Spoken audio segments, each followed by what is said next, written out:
Bonjour à toutes et à tous et bienvenue dans les Veilles de Biome, une rubrique du podcast Biome. Cette semaine, nous parlons d'actualité, puisqu'un plan gouvernemental mis en place par le gouvernement français vient tout juste d'être lancé.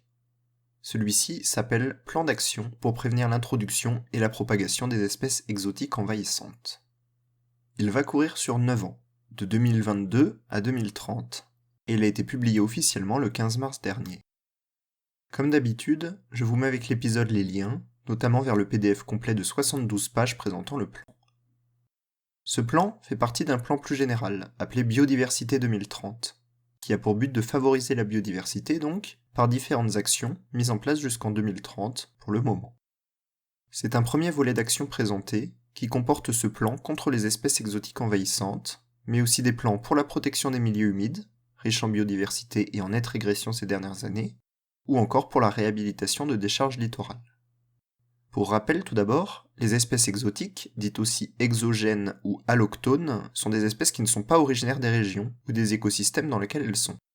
Elles peuvent être envahissantes si dans le milieu, elles prennent le pas sur d'autres espèces, qui elles sont autochtones ou indigènes. Mais ce n'est pas toujours le cas. Tout dépend de l'écosystème, des conditions, d'un éventuel parasite ou prédateur, etc. On parle ainsi d'EEE, triple E, pour espèces exotiques envahissantes, qui peuvent aussi être désignées comme invasives si elles sont importées par l'activité humaine, volontairement ou non, ce qui est très souvent le cas. Je vous renvoie à l'épisode 7 des Veilles de Biome, dans lequel je vais vous parler de la découverte d'un nouveau ver plat invasif, tout juste découvert en France.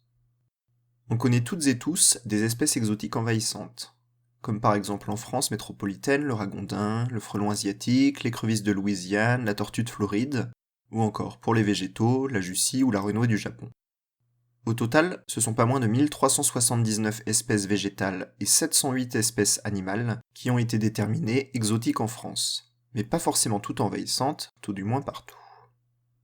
En revanche, on connaît moins leurs conséquences, directes ou indirectes, sur nos vies. Déjà, elles ont un impact sur les espèces indigènes, voire endémiques. Lorsqu'elles sont envahissantes, c'est bien souvent au détriment de la biodiversité des espèces locales, qui, lorsqu'elles sont endémiques, donc c'est-à-dire présentes qu'à un seul endroit sur le globe, notamment sur les îles, risquent ainsi de disparaître définitivement. Elles ont également un impact financier important. Le rapport estime leur coût à 12,5 milliards d'euros par an pour l'Europe continentale. Pour un exemple plus local, la jussie, invasive dans les canaux du marais Poitevin, coûtait plus de 120 000 euros par an il y a 10 ans. Et puis certaines de ces espèces peuvent avoir un impact sur la santé humaine. C'est par exemple le cas des moustiques tigres, pouvant transmettre la dengue ou le chikungunya.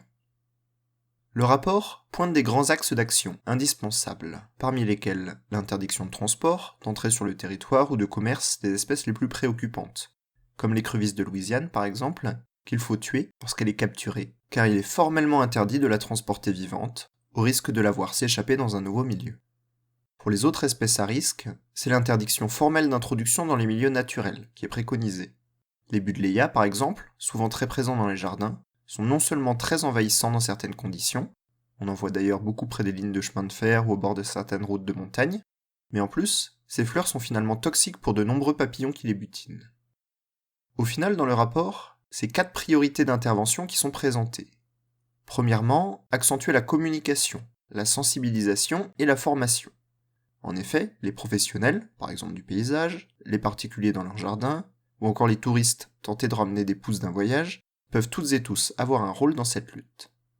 En favorisant les connaissances de chacune et chacun, on va limiter les risques d'importation de nouvelles EEE, ou limiter la propagation de celles déjà présentes.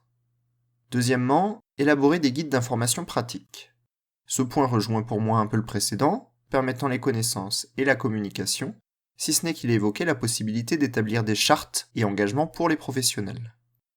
Troisièmement, consolider les cadres réglementaires. Les listes d'espèces régulièrement mises à jour doivent être accompagnées d'un cadre légal d'interdiction d'introduction, de transport par exemple. Ainsi, ce cadre sera renforcé avec, on peut imaginer, des sanctions prévues. Ce qui nous amène justement au 4e et dernier point, le contrôle et la surveillance. Pour le bon respect de ce cadre légal, des moyens administratifs et judiciaires doivent être mis en place, mais aussi des professionnels sur le terrain doivent exercer une surveillance des milieux et espèces afin de déceler d'éventuels problèmes de EE. Enfin, les plans d'action qui sont envisagés le sont sous plusieurs volets, comme les volets transport, le volet usages ornementaux et horticoles, ou encore le volet élevage des détentions domestiques. Chaque action est ainsi détaillée et planifiée sur les 9 ans que durera le plan. Je vous renvoie là encore au PDF complet si ça vous intéresse. Ce n'est que le début de ce plan. Reste maintenant à voir les moyens qui seront alloués à cette lutte. Je voudrais d'ailleurs terminer en soulignant le fait que cet épisode n'est pas une publicité pour l'action du gouvernement, mais la mise en place de ce plan me semblait intéressant à évoquer. Les EEE sont l'une des 5 causes majeures à l'érosion de la biodiversité, avec les pollutions, les changements climatiques, l'exploitation voire la surexploitation des espèces, et enfin les changements d'usage des terres et mers, comme l'artificialisation des sols ou la fragmentation des habitats. Si ce plan est donc nécessaire, il n'en reste pas moins qu'un grand nombre d'actions et d'engagements politiques doivent être pris très rapidement, notamment concernant les changements climatiques, dont nous avons déjà parlé dans l'épisode 9, ou encore contre les pollutions industrielles et agricoles, à commencer par l'interdiction rapide des néonicotinoïdes et du glyphosate. Si vous êtes en France et en âge de voter, intéressez-vous au programme des candidats et partis pour les 2 élections à venir. La semaine prochaine, nous parlerons d'un article traitant des pulsations des forêts, enregistré et étudié par des chercheurs. Bonne fin de semaine et à bientôt dans Biome.